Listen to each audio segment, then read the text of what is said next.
ഏവർക്കും ഹൃദയം നിറഞ്ഞ വന്ദനം. വന്ദിക്കുക എന്ന വാക്കിന് നമസ്കരിക്കുക എന്നാണ് സാധാരണഗതിയിലുള്ള അർത്ഥം.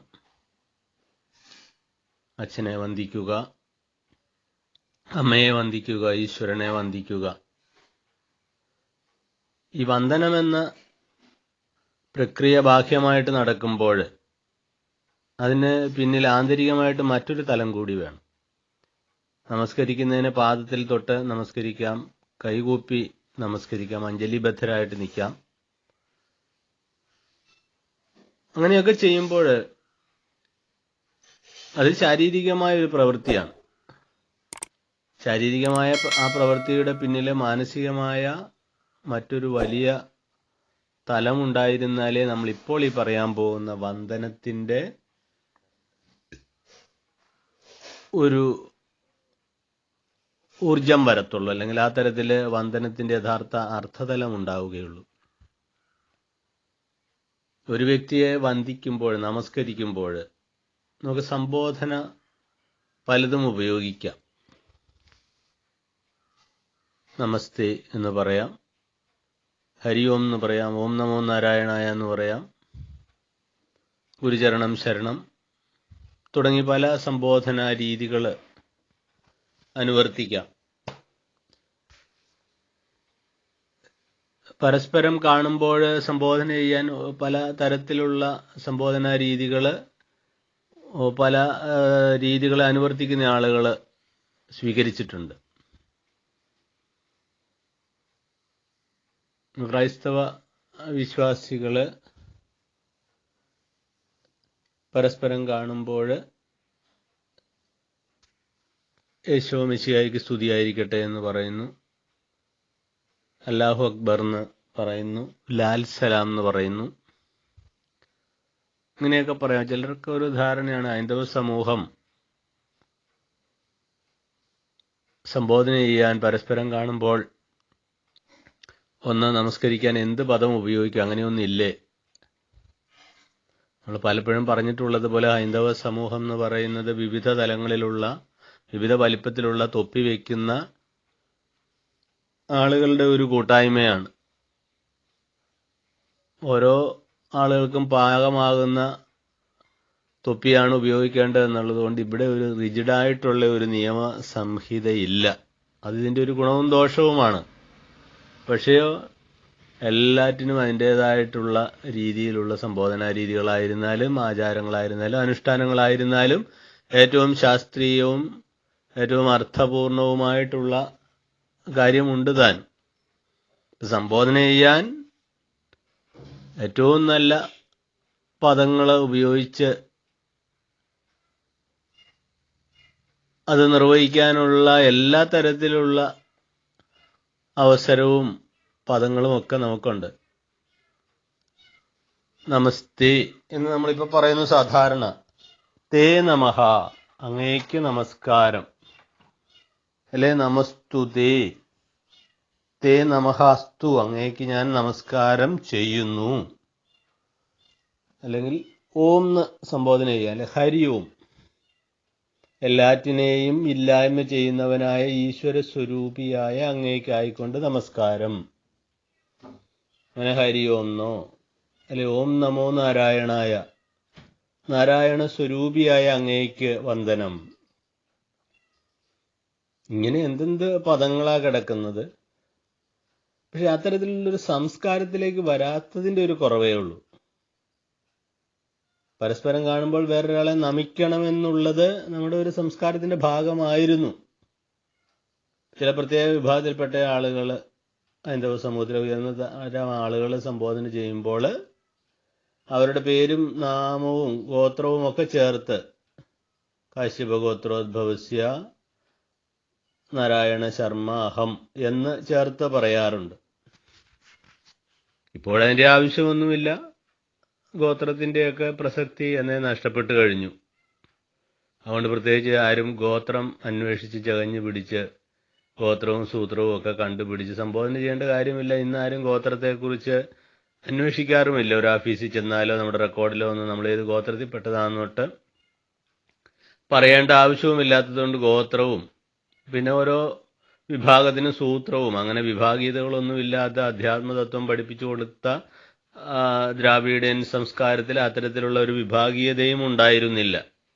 അപ്പൊ അതുകൊണ്ട് വിഭാഗീയതകൾ അത്തരത്തിലുള്ളത് ഉണ്ടാക്കിയെടുക്കണമെന്നില്ല. ചിലരൊക്കെ അങ്ങനെ പറഞ്ഞു കേൾക്കുന്നു, സൂത്രവും ഗോത്രവും ഒക്കെ കണ്ടുപിടിക്കണം, അതിനനുസരിച്ച് സംബോധന ചെയ്യണമെന്ന്. അങ്ങോട്ടൊന്നും പോകേണ്ട കാര്യമുണ്ടെന്ന് തോന്നില്ല. വെച്ചാൽ ഗുരുദേവൻ അത്തരം കാര്യങ്ങളൊന്നും നമ്മളോട് പറഞ്ഞു തന്നിട്ടില്ല.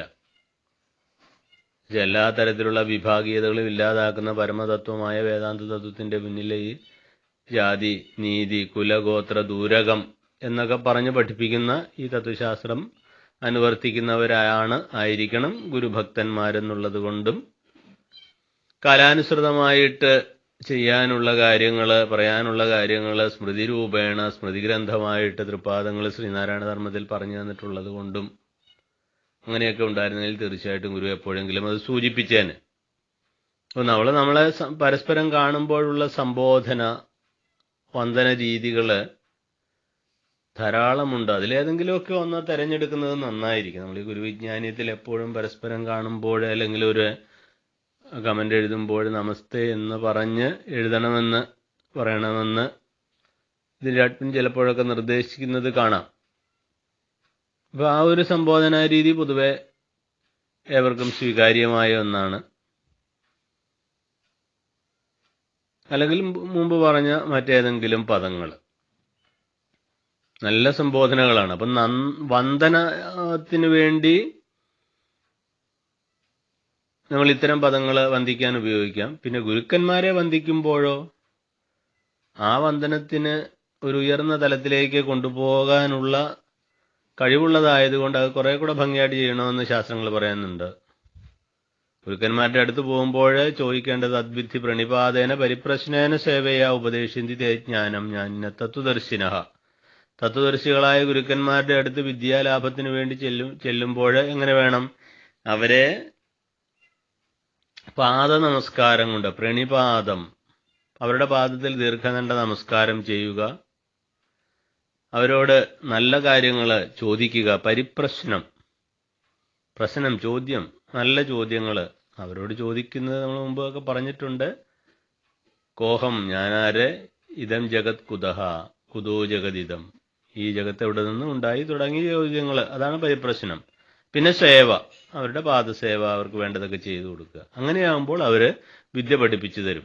അധ്യാത്മവിദ്യ പഠിക്കുന്നതിന് പണ്ട് ജിജ്ഞാസുക്കൾ വളരെയധികം ശ്രദ്ധിച്ചിരുന്നതായും വളരെയധികം ഊർജ്ജവ്യയം ചെയ്തതായിട്ടും ഒക്കെ നമുക്ക് കാണാൻ പറ്റും. അത്രമാത്രം ത്യാഗം അനുഭവിച്ചായിരുന്നു അവർ വേദം പഠിച്ചിരുന്ന, അറിവ് നേടിയിരുന്ന. ഉദ്ദാലകന്റെ ശ്വേതകേതുവിന്റെയും ഒക്കെ കഥ, അല്ലെങ്കിൽ കഠോപനിഷത്തിലെ നചികേതസ് യമധർമ്മപുരിയിൽ യമധർമ്മന്റെ അടുത്ത് ചെന്നു പറയുന്ന നചികേതസ് വിദ്യാലാഭത്തിന് വേണ്ടി എന്ന് പറഞ്ഞാൽ അത്രമാത്രം പ്രയത്നം ചെയ്ത് വിദ്യ സമ്പാദിക്കുമെന്ന് അതിൻ്റെ അർത്ഥം. യമപുരിയിൽ അങ്ങനെ ഒരു പ്രവേശനമുണ്ടോ എന്നുള്ളതൊക്കെ രണ്ടാമത്തെ കാര്യം. യമപുരിയിൽ പോകാൻ തക്ക പ്രയത്നം ചെയ്ത് അധ്യാത്മവിദ്യ കരഗതമാക്കുവാനായിട്ട് ജിജ്ഞാസുക്കള് താല്പര്യം കാട്ടിയിരുന്നു. അപ്പൊ അങ്ങനെ ഒരു നല്ല ഗുരുവിനെ കിട്ടിക്കഴിഞ്ഞാൽ വന്ദിക്കണം, വന്ദനം.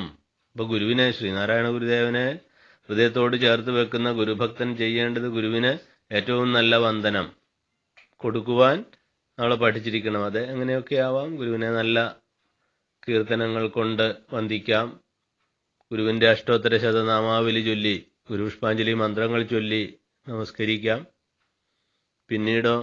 പിന്നീട് ഏതേതൊക്കെ ഭാവമാണ് ഹൃദയം നിറഞ്ഞ് ഭക്തി ഉണ്ടായി വരുന്നത്, അപ്പോഴേ അറിയാതെ നാവിൽ നിന്ന് വന്ദന രൂപത്തിലുള്ള മന്ത്രങ്ങളോ അല്ലെങ്കിൽ ശബ്ദങ്ങളോ അല്ലെ നിശബ്ദതയോ ഒക്കെ വന്നുകൊള്ളും. അങ്ങനെ വരുമ്പോഴാണ് യഥാർത്ഥമായ വന്ദനം. ഇപ്പം ശ്രവണവും കീർത്തനവും സ്മരണവും പാദസേവനവും അർച്ചനവും ഒക്കെ കഴിഞ്ഞ് ഭഗവാനെ, ഈശ്വരനെ, ഗുരുവിനെ ഏറ്റവും നന്നായിട്ട് വന്ദിക്കുവാൻ, ഗുരുവിന്റെ ചിത്രം കാണുമ്പോൾ കൃതാർത്ഥതയോടുകൂടി നമസ്കരിക്കുവാൻ, കൃതജ്ഞതയോടുകൂടി അതിനെ കാണുവാനൊക്കെ ചെയ്യുമ്പോൾ അത് ഒരുതരം വന്ദനമാണ്. അപ്പോൾ വന്ദനത്തിന്റെ വിവിധ രീതികൾ, ഗുരുവിനെയും ഗുരുഭക്തന്മാരെ കാണുമ്പോഴോ അവരെ ഏറ്റവും ബഹുമാനത്തോടുകൂടി ഗുരുദേവന്റെ ഭാവത്തിലല്ലേ ഗുരുദേവന് സേവ ചെയ്യുന്ന രീതിയിൽ അവർക്ക് സേവ ചെയ്യാൻ പാദസേവയുടെ തരത്തിൽ ചെയ്യാം. അവരോടൊക്കെ ഏറ്റവും സന്തോഷത്തോടും സ്നേഹത്തോടും ഈ പറഞ്ഞ ഭാവത്തോടു കൂടി വന്ദന ഭാവത്തോടു കൂടി സമീപിക്കുകയും ചെയ്താൽ നമ്മുടെ ജീവിതത്തിന് ഉത്കർഷം ഉണ്ടാകും. അത്തരത്തിലുള്ള ഗുരുകാരുണ്യം ഉണ്ടാവാൻ പ്രാർത്ഥിക്കുന്നു. നന്ദി.